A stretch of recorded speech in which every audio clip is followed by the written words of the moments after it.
The wonderfully weird Donnie Darko.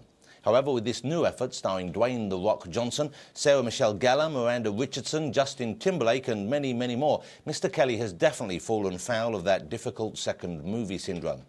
When it was shown at the Cannes Film Festival 18 months ago, Southland Tales was not well received. So changes were made, cuts administered, and now this sprawling post-nuclear epic comes in at just under 2.5 hours. Let me say it again, just under 2.5 hours. That's 145 minutes spent in a world where the internet is controlled by the government, porn stars host current affairs shows, and The Rock is the most famous movie star on the planet. This is an epic Los Angeles crime saga. And you're researching your role. You play a cop. You want to do right along. Yes, exactly. But I'm also directing the film. It takes place in the near future. Right.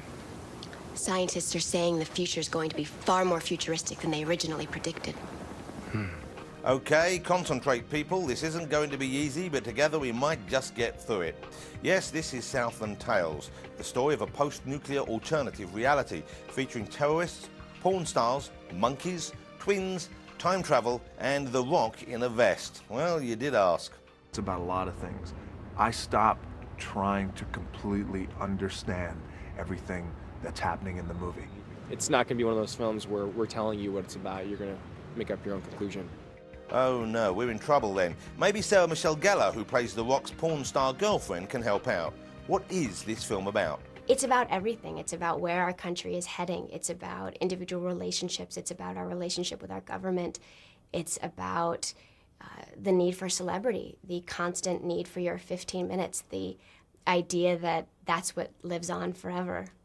Well, in my first 6 movies, I was just Krista, but then in order to differentiate myself from the 76 other Kristas in the business, I added the now. Wow. Throw a stick at Southland Tales and you'd hit a familiar face, none of whom have much idea what's going on.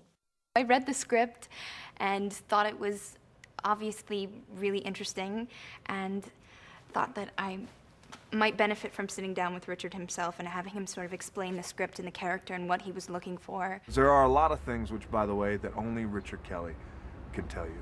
Only he should tell you. Good call, people. When in doubt, ask the writer-director. After all, he's the man who brought us cult hit Donnie Darko. He's going to know what's going on in his own film, isn't he? It was always about the actors, Boxer Santeros, the twins, the cop and his brother, and Zora, and the ice cream truck, and the Zeppelin, all that stuff. Oh, I give up. We are here, live in Malibu with my guests today, Shoshana Cox, Sheena G, and Dina Storm. Join us for an in-depth discussion of the penetrating issues facing society today. Issues like abortion, terrorism, crime, poverty, social reform, quantum teleportation, teen horniness, and war. Aware of the troubled production history of Southland Tales, I'd braced myself for what seemed unlikely to be a particularly coherent or rewarding piece of cinema. However, I'm not sure that anything could really have prepared me for this extraordinary mess of a movie. Not so much a film, more of a penance, or even a prison sentence, given that it's almost 2.5 hours long. Any reviews on this show attempt to answer 2 fundamental questions. The first being, what's it about? And in this case, I haven't got a clue. It seems to want to say something about the state of the world, but whatever it has to say isn't expressed in an informed or novel way. Imagine listening to a sixth former explaining how to solve society's ills for 2.5 hours, remember, and you'll begin to feel my pain.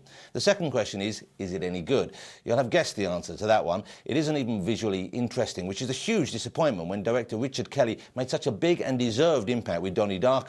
Nor did it have a convincing vision of the present, let alone the future. It's a cliche that science fiction tells us more about the time when it's written than the world it's imagining, but this movie feels as though it was made about 15 years ago. So there you have it, Southland Tales, a near unwatchable car crash of a movie. And did I mention that it's 2.5 hours long? Nicole Kidman's one busy actress. With The Golden Compass hitting cinemas this week, her next film's already out in America. In Margot at the Wedding, she stars as the sister of Jennifer Jason Leigh, the real-life wife of writer-director Noah Baumbach of Squid and the Whale fame. But to say these estranged siblings don't get along too well is putting it